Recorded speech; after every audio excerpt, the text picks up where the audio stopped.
Good morning students. Last जो अपना lecture था उसमें अपन ने पढ़ा था सी लैंग्वेज के बारे में कि सी लैंग्वेज क्या होती है, किस तरीके से डेवलप हुई थी। उसका अपन ने एक ब्रीफ या यूं कह सकते हैं संक्षिप्त के अंदर इंट्रोडक्शन दिया था। आज अपन उसी चीज को आगे बढ़ाते हैं। लास्ट जो वर्किंग डे था या लास्ट जो अपन ने लेक्चर लिया था उसमें अपन ने एक हिस्ट्री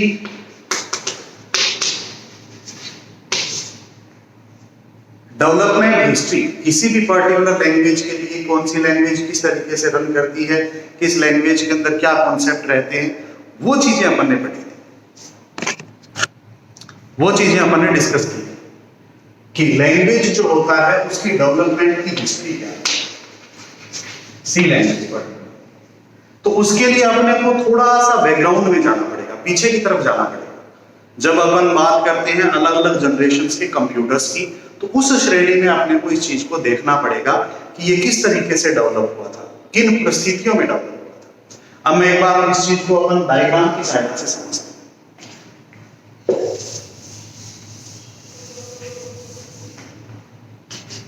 हालांकि लास्ट लेक्चर में अपन ने इसको थोड़ा सा एक्सप्लेन किया था, आज अपन इस चीज को फुली एक्सप्लेन करेंगे और फिर सी लैंग्वेज प्रोग्रामिंग की तरफ बढ़ेंगे।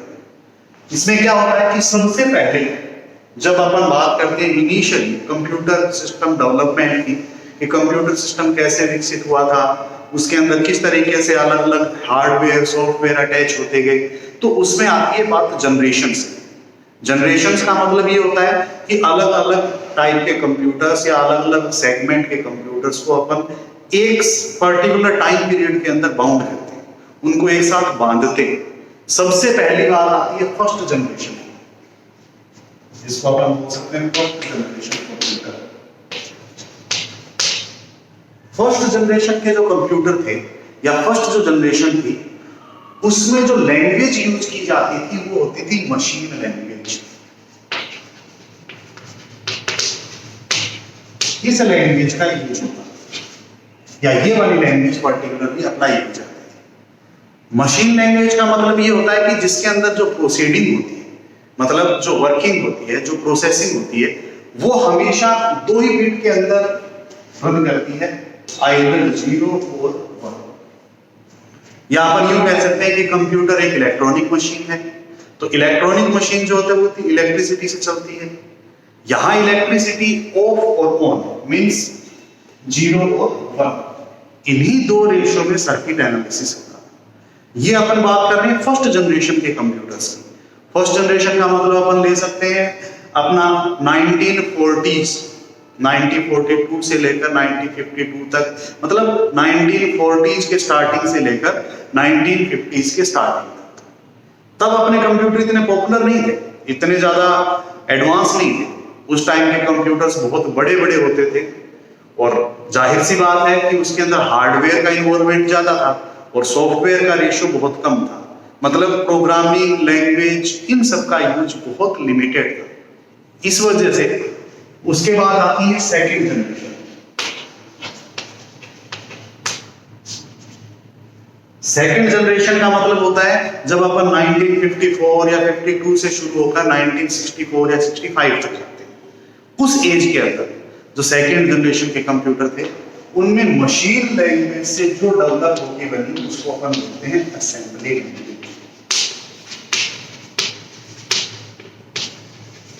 इस लैंग्वेज का डेवलपमेंट हुआ या ये वाली लैंग्वेज वर्क की जाने लगी।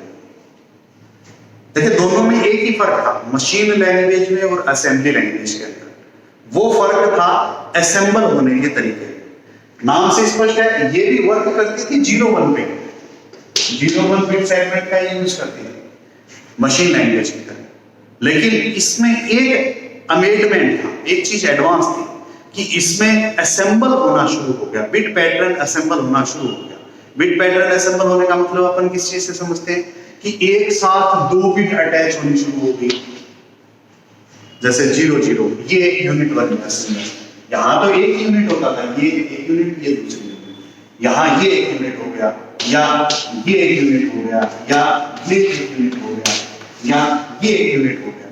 मतलब एक साथ अपन 2 बिट को जोड़ सकते थे उसके बाद एक साथ अपन दो दो बिट के दो सेगमेंट जोड़ सकते थे, जैसे इन दोनों को जोड़ा, इसका मतलब 0001, ये एक पर्टिकुलर यूनिट हो गया। इस प्रकार का जो कॉन्सेप्ट था वो अपना अप्लाई किया गया असेंबली लैंग्वेज के अंदर, या पर्टिकुलरली अपन बोल सकते हैं इस लैंग्वेज के अंदर लागू किया गया। इस वजह से अपनी असेंबली लैंग्वेज मशीन लैंग्वेज की तुलना में थोड़ी फास्ट हुई, और फास्ट होने के साथ साथ अपन यूं कह सकते हैं कि सेकंड जनरेशन के कंप्यूटर्स के अंदर ज्यादा रेशियो के अंदर, ज्यादा मात्रा के अंदर सॉफ्टवेयर का अटैचमेंट शुरू हुआ। अब इसके बाद आती है third generation computer.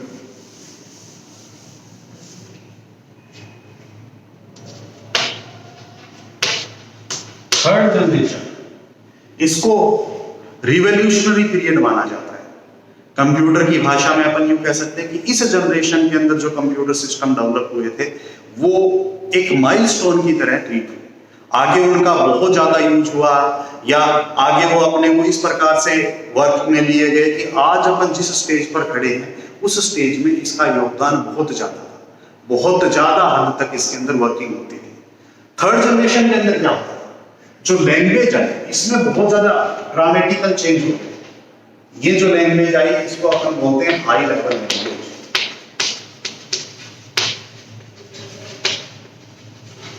High level language, और ये वाली लैंग्वेज 01 पे बेस्ड नहीं थी, ये वाली लैंग्वेज बेस्ड थी कंपाइलर। कंपाइलर ये एक नया शब्द इंट्रोड्यूस हुआ जो कि आज भी अपन यूज करते हैं। देखिए कंपाइलर की क्या खासियत होती है, कंपाइलर का मतलब ये होता है जो मशीन कोड को, मशीन कोड का मतलब 01 जो कोड है उनको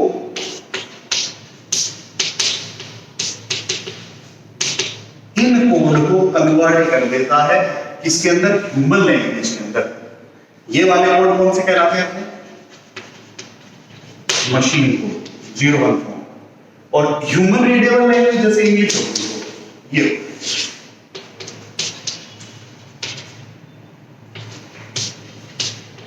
ह्यूमन लैंग्वेज को इसके अंदर कन्वर्ट करने की फैसिलिटी देता था।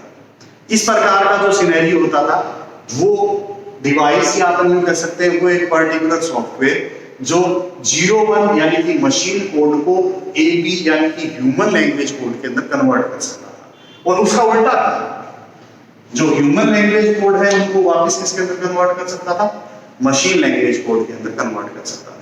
तो इस प्रकार का जो रेशियो करने वाला, या इस प्रकार का जो एक रिवॉल्यूशनरी, एक बहुत ही यूजफुल प्रोडक्ट अपना थर्ड जनरेशन के लैंग्वेज के अंदर आया, या थर्ड लैंग्वेज जिसको अपन हाई लेवल लैंग्वेज बोलते हैं उनमें इंट्रोड्यूस हुआ।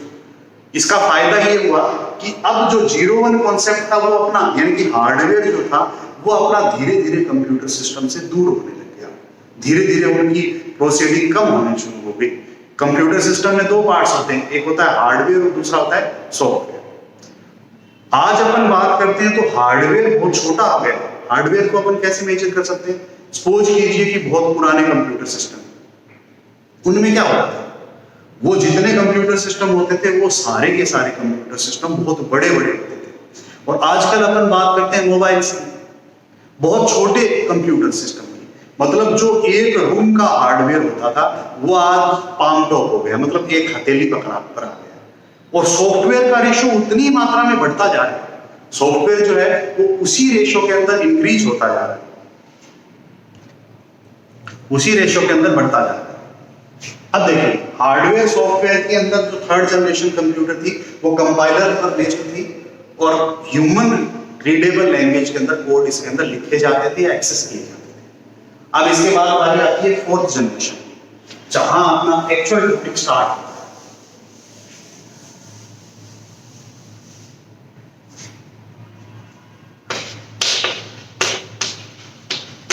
फोर्थ जनरेशन कंप्यूटर सिस्टम, जिसके अंदर जनरल पर्पज लैंग्वेज शुरू होती है।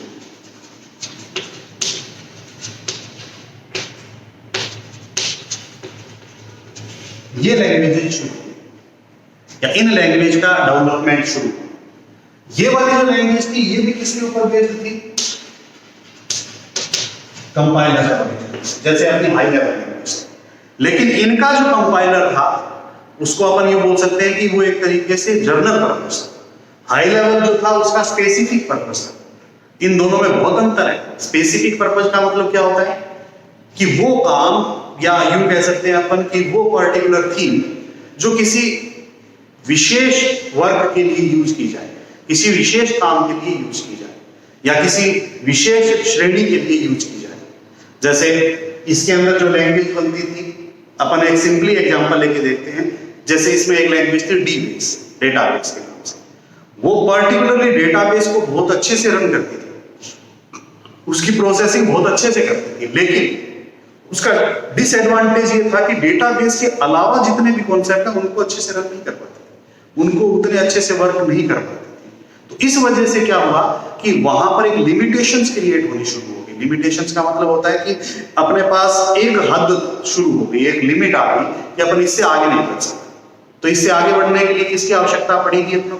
अपने को आवश्यकता पड़ेगी कुछ ऐसी चीजें जो जनरल पर्पज हो, जो सभी पर लागू हो, जिनका यूज सभी में किया जा सके। इस प्रकार की जो लैंग्वेज है वो अपनी 4th जनरेशन की लैंग्वेज के अंदर आती है। ये भी नो डाउट कंपाइलर पर बेस्ड थी। कंपाइलर का मतलब क्या होता है? वही केस कि जो ह्यूमन रीडेबल लैंग्वेज है, जैसे ABC है, XYZ है, उन सबको वापस कन्वर्ट कर देती थी मशीन लैंग्वेज में, और जो मशीन लैंग्वेज है उसको वापस कन्वर्ट कर देती थी ह्यूमन रीडेबल लैंग्वेज में। तो एक तरीके से यहाँ सेम कॉन्सेप्ट अप्लाई होता है, लेकिन वो जो मेन डिफरेंस था वो इसका, जिसको अपन बोलते हैं जनरल पर्पज लैंग्वेज, और हाई लेवल लैंग्वेज जो होती थी वो किसी स्पेसिफिक पर्पज के लिए यूज की जाती थी। जनरल पर्पज लैंग्वेज के अंदर भी जो सबसे पहली लैंग्वेज इंट्रोड्यूस हुई उसका नाम है अपना सी लैंग्वेज, जो कि आपका पेपर या यूं कह सकते हैं अपन कि अपना पूरा सिलेबस इसके ऊपर डिपेंड करता है, सी लैंग्वेज। तो ये सारा का सारा केस अपना यहां से शुरू होता है।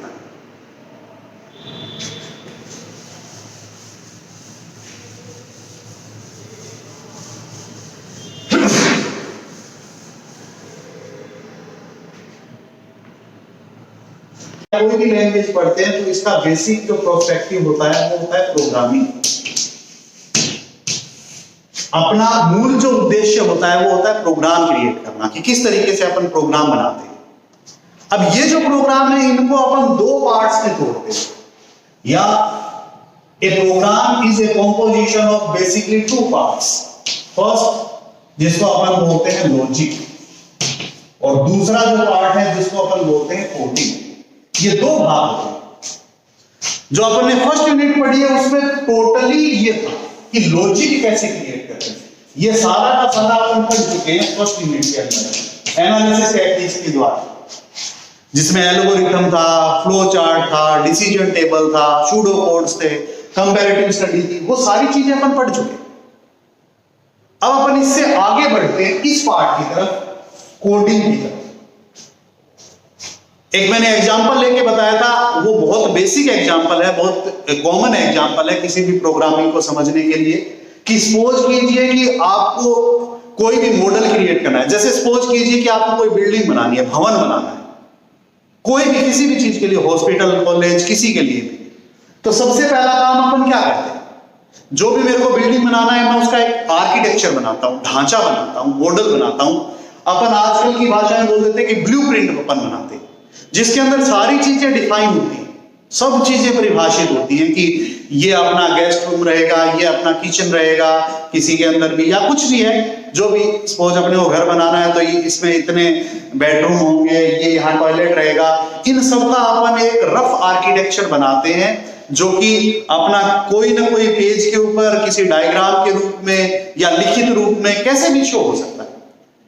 वो चीज को अगर अपन प्रोग्रामिंग में देखें तो वो चीज अपनी कहलाती है लॉजिक, कि अपन ने उसका एक आर्किटेक्चर बना लिया है, अपन ने उसका एक रफ स्टैंडर्ड बना लिया है। ऐसे ही अपन जब भी प्रोग्राम बनाते हैं तो प्रोग्राम में कौन सी चीज क्या होगी उसके लिए एक रफ आर्किटेक्चर बनाया जाता है, जिसको अपन बोलते हैं उसका लॉजिक। और उसको लिखने के लिए एनालिसिस टेक्निक यूज करते हैं कि कितना मेमोरी स्पेस लेगा, क्या इनपुट करेगा, क्या प्रोसेसिंग होगी, क्या आउटपुट आएगी। ये अपन या तो एल्गोरिथम में, या फ्लो चार्ट में, या डिसीजन टेबल में, या सूडो कोड के अंदर डिफाइन कर देते हैं। लेकिन इसका मतलब ये नहीं है कि अपना बिल्डिंग या अपना घर बन गया। घर बनने का काम जो शुरू होगा वो इस पार्ट में होगा, यानी कि प्रोग्राम बनने का जो काम शुरू होगा वो कोडिंग के अंदर होगा। अब वो कोडिंग कैसे की जाती है, कोडिंग का सिनेरियो कैसे रहता है, या कोड कैसे जनरेट होते हैं। अपन ने जो यहां पर आर्किटेक्चर बनाया है उसको अपने को किसी भी रफ आर्किटेक्चर को फेयर करना है। जब अपन प्रोग्रामिंग में ये बात करते हैं तो इसका मतलब जो अपन ने एनालिसिस टेक्निक में लॉजिक बनाया है उसको अपने को प्रोग्राम कोड्स के अंदर लिखना है, और वो प्रोग्राम कोड किसी न किसी भाषा में, किसी न किसी कंप्यूटर लैंग्वेज के अंदर लिखे जाते हैं, किसी न किसी कंप्यूटर लैंग्वेज को फॉलो करते हैं, और उसके लिए बहुत सारे नियम हैं। अब उनको लिखते कैसे हैं, अपने पास जो ये जो अपना सेकेंड ईयर का पेपर है इसमें अपने पास लिखने के लिए जो होगा वो होगा अपना सी प्रोग्रामिंग, सी लैंग्वेज है। तो अपने को नई भाषा के बारे में पढ़ना है, सी लैंग्वेज के बारे में पढ़ना है, और भाषा को अपन जहां से शुरू करते हैं वैसे ही अपन इसको भी शुरू करेंगे। सबसे पहले अपन इसकी एक हिस्ट्री पढ़ लेते हैं कि सी लैंग्वेज किस तरीके से डेवलप हुई है, या कैसे कैसे अपना डेवलपमेंट का इसका हिस्ट्री है।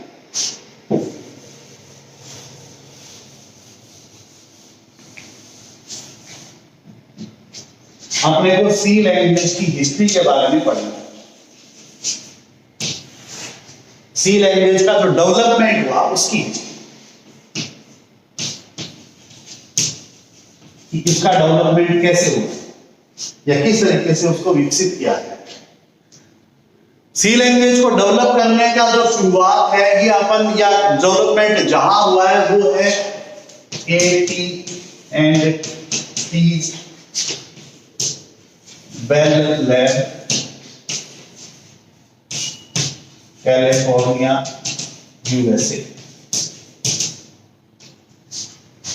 जहां पर यह विकसित की गई उसका नाम है, उस इंस्टीट्यूट का या उस लेबोरेटरी का नाम है AT&T bell laboratory, California, USA के अंदर स्थित है। बहुत पॉपुलर लैब है जिसने बहुत सारे अपने को लैंग्वेजेस नहीं, बहुत सारे सॉफ्टवेयर या बहुत सारे हार्डवेयर या कंप्यूटर कम्युनिकेशन के अंदर अपन बोले तो इसका एक इंपॉर्टेंट रोल है, बहुत महत्वपूर्ण भूमिका अदा की है। दूसरा जो है किसके द्वारा डेवलप हुई तो उसको अपन बोलते हैं डॉक्टर डेनिस रिची।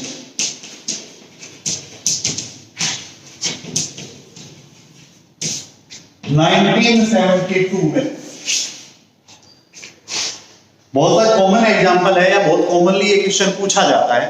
ये अपना आजकल के general knowledge point of view से भी बहुत इंपॉर्टेंट है कि जो सी लैंग्वेज है जिसको अपन पहली बेसिक लैंग्वेज बोलते हैं, which developed at AT&T's Bell Laboratory, California and by Dr. Dennis Ritchie in 1972, जो AT&T's Bell Laboratory, California, USA में डेवलप की गई, और जिसे डॉक्टर डेनिस रिची की अंडरटेकिंग में या उसके प्रोजेक्ट के मॉनिटरिंग के द्वारा इसको डेवलप किया गया 1972 में। लेकिन अगर अपन इसको यूं बोले कि ये जो डेवलपमेंट था ये एक तरीके से बाय प्रोडक्ट था सी लैंग्वेज, तो ये कहने में कोई बुराई नहीं। वास्तव में जो प्रोजेक्ट था वो था कोई भी पावरफुल ऑपरेटिंग सिस्टम डेवलप करने के लिए, जो कि 1964 में शुरू हुआ। ये जो बेल लेबोरेटरी कैलिफोर्निया है इसके अंदर सबसे पहले 1964 में एक प्रोजेक्ट की शुरुआत हुई जिसका उद्देश्य था पावरफुल ऑपरेटिंग सिस्टम डेवलप करना था। ऑपरेटिंग सिस्टम जैसे कि अपना विंडोज ऑपरेटिंग सिस्टम है, जैसा कि अपना iOS है, एंड्रॉइड है, वैसे अपन कोई ऑपरेटिंग सिस्टम डेवलप करने वाले थे। अपन नहीं, डॉक्टर डेनिस रिची और उनकी अंडरटेकिंग के अंदर AT&T लेबोरेटरी कैलिफोर्निया। देखिए अपन एक बार वापस जाके चलते हैं 1974 में। उस टाइम 1964 में उस टाइम क्या था? उस टाइम ये था कि जो ऑपरेटिंग सिस्टम था उसके नाम पर अपने पास सिर्फ एक ही था, वो कहलाता है डोस, डिस्क ऑपरेटिंग सिस्टम, जो कि CUI था, कमांड यूजर इंटरफेस। अपन कुछ भी टाइप करते थे कंप्यूटर से कमांड के रूप में, और वो कमांड वर्क करती थी। पिक्चर का वहां पर कोई रोल नहीं था, लोगो, आइकन, विंडो, ऐसा कुछ नहीं होता, तो वो कमांड सारी याद रखनी पड़ती थी। तो इसकी रिक्वायरमेंट हुई कि कुछ ऐसा काम किया जाए कि ये चीज सरल हो जाए और पावरफुल भी हो। तो इन्होंने 1964 में AT&T's बेल लेबोरेटरी कैलिफोर्निया में इस प्रोजेक्ट की शुरुआत की, जो कि बाद में बहुत popular, one of the most used operating system बना यूनिक्स के रूप में बहुत पॉपुलर हुआ है और बहुत ज्यादा यूज भी हुआ है। 1968 में इनको यह पता चल गया कि पावरफुल ऑपरेटिंग सिस्टम अपना डेवलप नहीं हो सकता। रीजन क्या था कि उस टाइम पर जो लैंग्वेज यूज होती थी वो थी हाई लेवल लैंग्वेज, जिनकी सहायता से अपने को पावरफुल ऑपरेटिंग सिस्टम डेवलप करना था। भाई कोई भी सॉफ्टवेयर जब अपन डिजाइन करते हैं तो उसके लिए कोई ना कोई लैंग्वेज चाहिए, और उस टाइम जो लैंग्वेज होती थी वो हाई लेवल लैंग्वेज थी, कोबोल, पास्कल, फोर्ट्रॉन, इस तरीके की। उनके अंदर ही इतनी कैपेबिलिटी नहीं थी कि वो अपना पावरफुल प्लेटफॉर्म डिफाइन कर सके, परिभाषित कर सके। मतलब लड़ रहे थे इसके लिए, लेकिन उनके हथियार बहुत कमजोर थे। तो इसके लिए क्या हुआ कि इन्होंने सबसे पहली जरूरत ये समझी कि इन हथियारों को थोड़ा सा मजबूत किया जाए। तो इसका ये जो प्रोजेक्ट था, इसके दूसरी स्ट्रीम बनाएगी कि एक स्ट्रीम जो डॉक्टर डेनिस रिची के अंडरटेकिंग में थी, उन्होंने 1968 में हाई लेवल को कंबाइन करके एक ऐसी लैंग्वेज बनाई जो कि पावरफुल, जिससे कि पावरफुल ऑपरेटिंग सिस्टम डेवलप किया जा सके, जिसको अपन ने नाम दिया BCPL। 1968 के अंदर ये डेवलप की गई। इसका फुल फॉर्म होता है basic combined programming language. Basic combined programming language, देखो नाम से स्पष्ट है। बेसिक का मतलब होता है जो मूल है, और कंबाइंड का मतलब जुड़ा हुआ। ये जो BCPL थी, इसमें जितनी भी हाई लेवल लैंग्वेज थी उन सबका मिक्सचर था। मतलब कोबोल, पास्कल, फोर्ट्रॉन, डीबेस, ऐसी जितनी भी लैंग्वेजेस थी उन सबको एक साथ जोड़ दिया गया। उन सबको एक साथ उनके फीचर्स को जोड़ दिया। जैसे कुछ लैंग्वेज अपन बात करते हैं कोबोल की, तो ये आर्किटेक्चर के लिए बेस्ट है। फोर्ट्रॉन की अगर अपन बात करते हैं तो मैथमेटिकल या न्यूमेरिकल कैलकुलेशंस के लिए बेस्ट थी। तो इन सबको इस तरीके से ज्वाइन कर दिया गया कि उनके जो बढ़िया फीचर्स हैं, उनके जो अच्छे फीचर्स हैं, वो ले लिए गए या वो एक्वायर कर लिए गए, और उन सबको एक्वायर करके एक प्रोग्रामिंग लैंग्वेज बनाएगी BCPL, basic combined programming language. किस उद्देश्य से? उद्देश्य आज भी वही था, कोई भी पावरफुल ऑपरेटिंग सिस्टम जनरेट करना। अब 1970 में ये जो BCPL है, इसको और ज्यादा रिफाइन करके इसका नाम दे दिया गया शॉर्ट के अंदर B लैंग्वेज। B लैंग्वेज को कहा गया, ये जो B है BCPL से यहां से निकाला गया शॉर्ट में B लैंग्वेज। और ये बहुत इंपॉर्टेंट क्वेश्चन है, बहुत बार पूछा जाता है, is there any existence of B language in computer history, कि कंप्यूटर की हिस्ट्री में कभी B लैंग्वेज के नाम से कोई लैंग्वेज आई? मोस्ट ऑफ पीपल्स उसको गलत कर देते हैं कि नहीं आई, क्योंकि अपन ने सुना नहीं है, अपना कोई कसूर नहीं। लेकिन एक्चुअल में जो C लैंग्वेज थी, उसी को 1970 में B लैंग्वेज कहते हैं।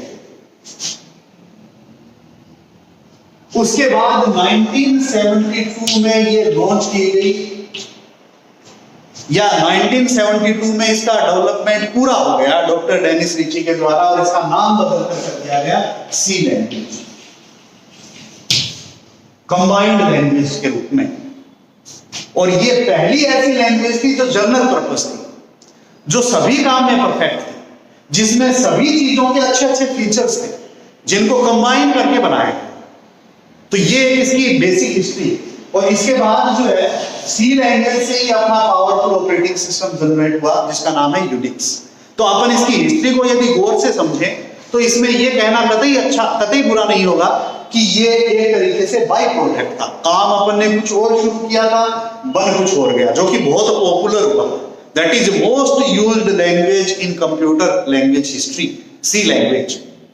आज भी अपन C लैंग्वेज सबसे पहले पढ़ते हैं। क्यों पढ़ते हैं भाई? रीजन सिंपल है कि यहां से जनरल पर्पस लैंग्वेज शुरू हुई है, यहां से अपना कंप्यूटर इंडस्ट्री में लैंग्वेज की ग्रोथ शुरू हुई है। ये जो एक डायनामिक ग्रोथ दी है वो इस लैंग्वेज ने दी है, ये इसका रिवोल्यूशनरी पॉइंट है। ये हो गया इसका हिस्ट्री C लैंग्वेज का। अब हिस्ट्री के साथ साथ कुछ चीजें और परिभाषित करते हैं।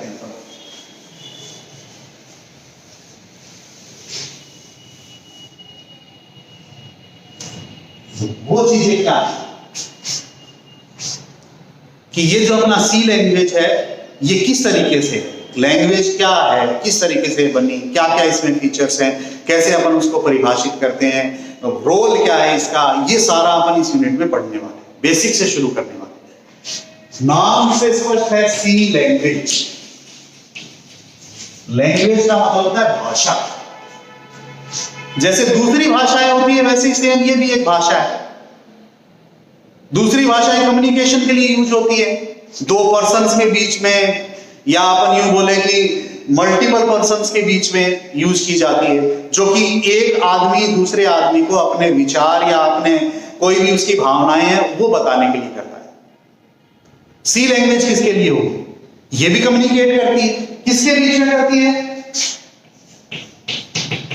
यूजर और कंप्यूटर सिस्टम के बीच में, इन दोनों के बीच में कम्युनिकेशन के लिए यूज होती है। यहां से डेटा यहां देना, यहां से यहां देना, इस पर्पज के लिए अपन सी लैंग्वेज का यूज करते हैं, कम्युनिकेशन पर्पज के लिए। हालांकि अपन इसको इनपुट बोलते हैं, इसको आउटपुट बोलते हैं, ये प्रोसेसिंग होती है, ये अपन ने पहले पढ़ा है। लेकिन जो इनपुट है, आउटपुट है, प्रोसीडिंग्स है, प्रोसेसिंग्स है, उनको जो डील करता है वो कोई भी भाषा होती है, लैंग्वेज होती है। देखिए ह्यूमंस के अंदर कोई दिक्कत नहीं होती, लेकिन यहां एक दिक्कत है, यहां दोनों अलग अलग है। यूजर की प्लेटफॉर्म अलग होता है, यह आदमी होता है, ह्यूमन बीइंग होता है, ये मशीन होती है। तो इन अपने को जो लैंग्वेज की स्टडी करनी है सी लैंग्वेज की, तो अपने को ये चीज ध्यान में होनी चाहिए कि अपन यहां एक तरीके से मानव और कंप्यूटर दोनों की कम्युनिकेशन की स्टडी करते हैं। ये तो हो गया इसका बेसिक्स। अब लैंग्वेज जैसे होती है वैसे ही अपन इसके अंदर समझते हैं इस सी लैंग्वेज की प्रोसेसिंग कैसे होती है, या सी लैंग्वेज कैसे आगे बढ़ती है। जैसे अपन इसको एक भाषा में या एक शब्द में बोले तो C language is similar to any other language like English, Hindi etcetera. C language ये बिल्कुल वैसी है जैसे इंग्लिश लैंग्वेज है, जैसे हिंदी लैंग्वेज है, या जैसे दूसरी कोई अलग लैंग्वेज है। जैसे अपन बात करते हैं कॉमनली इंग्लिश लैंग्वेज, अपन बात करते हैं इंग्लिश लैंग्वेज। इंग्लिश लैंग्वेज के अंदर इसकी शुरुआत कहां से होती है? इंग्लिश लैंग्वेज की सबसे छोटी इकाई क्या होती है? इंग्लिश लैंग्वेज की जो सबसे छोटी इकाई होती है वो उसका होता है कैरेक्टर सेट। इंग्लिश में कैरेक्टर सेट का मतलब होता है वर्णमाला। इंग्लिश लैंग्वेज की वर्णमाला, यानी कि इंग्लिश लैंग्वेज का एक अक्षर जिससे बनता है वो उसका कैरेक्टर सेट कहलाता है। ये मैंने इंग्लिश एग्जांपल लिया, आप इसको हिंदी भी बोल सकते हो, हिंदी में भी उसको वर्णमाला बोल देते हैं, एक अक्षर के रूप में जो रिप्रेजेंट होता है। जैसे इंग्लिश के अंदर एक अक्षर के रूप में जो रिप्रेजेंट होता है वो क्या चीजें होती है? अल्फाबेट्स होते हैं, डिजिट्स होती हैं, सिंबल्स होते हैं, या स्पेस। अब एक अक्षर से बड़ा होकर इंग्लिश लैंग्वेज में जो बनता है उसको अपन बोलते हैं शब्द, वर्ड्स। यही बनता है ना, एक अक्षर, एक से ज्यादा अक्षर का कॉम्बिनेशन जिनका कोई सार्थक अर्थ निकलता हो, मीनिंगफुल जिनका रिजल्ट निकलता हो, that is known as word. उसको अपन शब्द बोलते हैं, वर्ड्स बोलते हैं। जब बहुत सारे वर्ड्स एक साथ लिख दिए जाते हैं एक पर्टिकुलर रूल्स का फॉलो करते हुए, तो उसको अपन बोलते हैं सेंटेंस।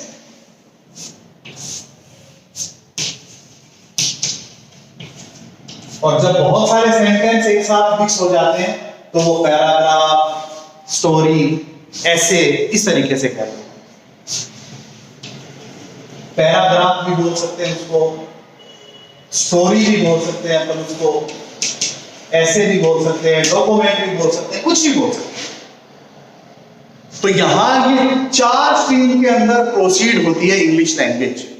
सबसे पहले आपने जब भी इंग्लिश लैंग्वेज की स्टडी शुरू की है, पहले पढ़ा आपने कैरेक्टर सेट, वर्णमाला इंग्लिश की, फिर उनसे शब्द बनाने सीखे, फिर उन शब्दों को जोड़कर वाक्य बनाने सीखे, सेंटेंस जिनको अपन बोलते हैं, और उनके बाद आपने पैराग्राफ, स्टोरी या ऐसे राइट करना सीखा है। यही सेम सिनेरियो रहता है सी लैंग्वेज में। सी लैंग्वेज की प्रोसीडिंग भी सेम। सबसे पहले जो है इसकी भी कंपेटिबिलिटी होगी, वो होगा कैरेक्टर सेट।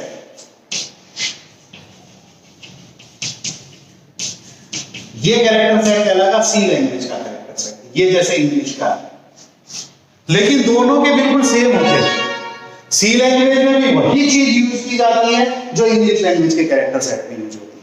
मतलब अल्फाबेट्स, डिजिट्स, सिंबल्स और स्पेस, इन चार के अलावा अपन सी लैंग्वेज में भी कुछ भी एक अक्षर के रूप में नहीं लेते।